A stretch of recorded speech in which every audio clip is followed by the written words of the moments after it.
je vous souhaite la bienvenue. Merci. Vous pouvez prendre des photos, ça ne me gêne pas. À condition que ça soit en couleur. Parce que toujours je travaille avec le blanc et noir, alors je veux que mon bonnet soit jaune un petit peu. Alors d'abord, je vous laisse admirer comment ça se fait.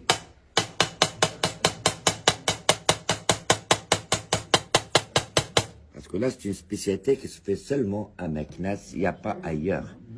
Et c'est ça ce qu'on appelle la damasquinerie.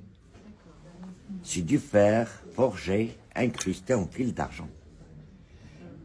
Toute la déco que vous voyez là-dessus, c'est avec le fil d'argent. Mais comment on arrive à faire une pièce noire comme ça, toute lisse là? Pour y toucher, s'il vous plaît, c'est lisse. De loin, pour vous dire que c'est de la peinture. Oui. Mais en réalité, non. C'est pour ça que je ne laisse pas les Chinois prendre des photos. Sinon, ils vont faire la copie. Je ne suis pas contre eux, c'est des travailleurs. Mais ils ont tout copié. La seule chose qu'ils n'ont pas pu copier, c'est les petits pains de chocolat français. Ou bien la chocolatine pour les Toulousains. Alors, premièrement, on prend un morceau de fer et on fait la forme de l'objet qu'on veut obtenir.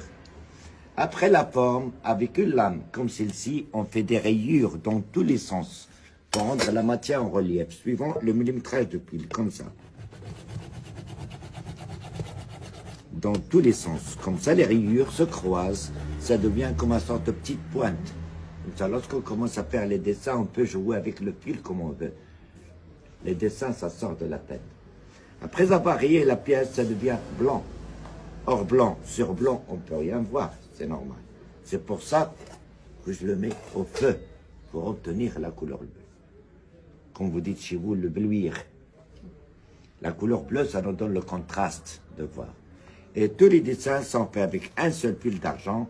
Et calé de ce petit marteau, on essaie de placer le motif à l'inspiration. Et le chargement, ça se fait un fil à côté de l'autre. Ce qui demande la vision et la précision.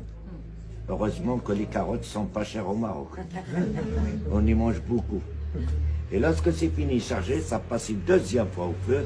Comme ça, l'argent s'append, ça rentre de plus en plus à l'intérieur des rayures et on fait le polissage. Lorsque c'est poli, les rayures se referment, l'argent, ça s'aplatit, ça pénètre définitivement dans le fer et ça devient lisse et blanc. On la remet une troisième fois au feu de charbon et on le transmet dans un bain d'huile pour obtenir la couleur noire. Comme ça, le fer, ça ne s'oxyde pas, ça rouille.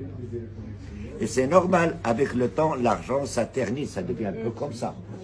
Regardez comment on le nettoie.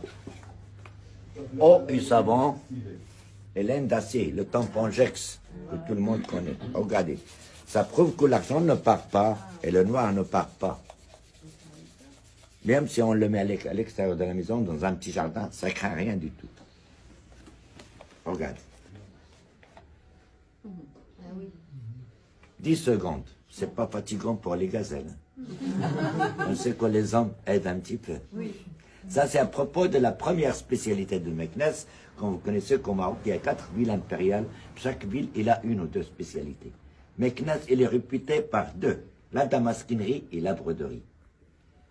Mais excusez-moi, je vous donne des explications sur notre art. Il n'y a pas d'obligation d'acheter. Acheter ou pas acheter, soyez toujours les bienvenus. Merci. Mais c'est mieux acheter, hein.